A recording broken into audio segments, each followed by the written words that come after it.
বছর ধরে যে ক্রিকেট সাপোর্ট দেয় সে 98 সাল থেকে প্রেসাইজলি পেলামটা কি। তো বেসিকলি যেটা হয়েছে, আমি একটু দুঃখ প্রকাশ করার জন্য আসছি। আমি বেসিকলি এখানে আসি আমার কিছু অনুভূতি জানানোর জন্য। অস্ট্রেলিয়ার ক্রিকেটে গিয়া ওখানে আমরা কোয়ার্টার ফাইনালে গেলাম, 18-19 থেকে মানে আমরা অধঃপতনে নেমে যাচ্ছি। 20-22 বছর ধরে যে ক্রিকেট সাপোর্ট দেয় সে 98 সাল থেকে প্রেসাইজলি পেলামটা কি।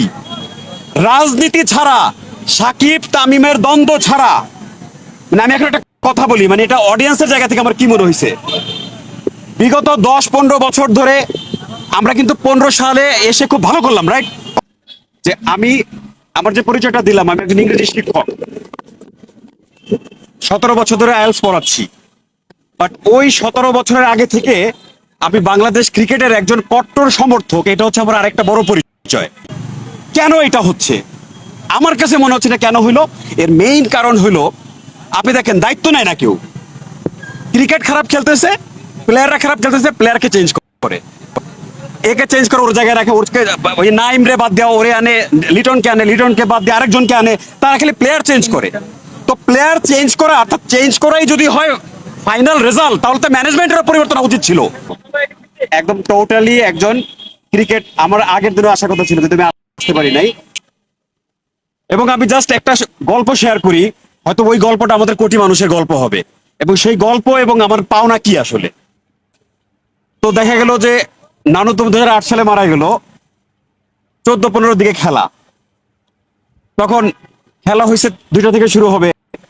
তো আমার যে অনুভূতি সেটা হচ্ছে, আমি তো কট্টর সমর্থক। এর আগে আমি ইংল্যান্ডে গিয়েছিলাম কিছুদিনের জন্য, সেখানে বসে আমি যে প্রতিদিন যদি কাজ করতাম তাহলে 10-12 হাজার টাকা পেতাম, 80-90 পাউন্ড। সেটা বাদ দিয়ে সকালে সিক কল দিয়ে বাংলাদেশ ক্রিকেটের খেলা দেখতাম। এন্ড দেন বাংলাদেশে আসার পর কি হলো, আমি 2008 সালে মারা গেছে নানু, 2014 সালে ম্যানেজারে ফোন দিয়ে বললাম যে ভাই, ওই ইমিডিয়েটলি ফোন আসছে, নানু মারা গেছে, আমাকে এখন দ্রুত আমার জেলায় যেতে হবে। দেন আবার ওই সেম ঘটনা ঘটছে কয়েক মাস পরে, ওটা আরেকটা ব্রাঞ্চে, সেখানেও বলছি যে নানু মারা গেছে। তৃতীয় আরেকটা ব্রাঞ্চে যখন কয়েক মাস পরে বলতে গেলাম নানু মারা গেছে, তখন ওই ম্যানেজার, সে কিন্তু প্রথম ম্যানেজার না, সে বলল নির্ঝর ভাই, এবার আপনি একটু দাদুর কথা বলেন, নানুর কথা আর কত বলবেন। আপনার যেমন সাংবাদিকদের সাথে পরিচয় থাকে একজন একজনের, ওনাদের ম্যানেজারদের সাথে নিশ্চয়ই পরিচয় আছে, ওনারা আগে থেকে এই গল্প হয়তো বলছে, ওনারা হয়তো জানে যে আমি আসলে মিথ্যে কথা বলছি। এখন নৈতিকভাবে এটা কোনোভাবেই ঠিক না যে আমার মৃত নানুকে আমি 3বার মারলাম, কিন্তু আমি কেন মারলাম বলেন তো? ক্রিকেটের জন্য। এই বাংলাদেশ ক্রিকেটের জন্য, এই ক্রিকেটের প্রতি আমার যে ভালোবাসা, আর ওই ভালোবাসা থেকে আমি এখানে, অবশ্যই। আমার এখানে আর আসার কোনো দরকার নাই। আলহামদুলিল্লাহ বাংলাদেশে আমাকে লক্ষ লক্ষ মানুষ ফলো করে, আমার কোটি কোটি মানুষ আমার ভিডিও দেখে।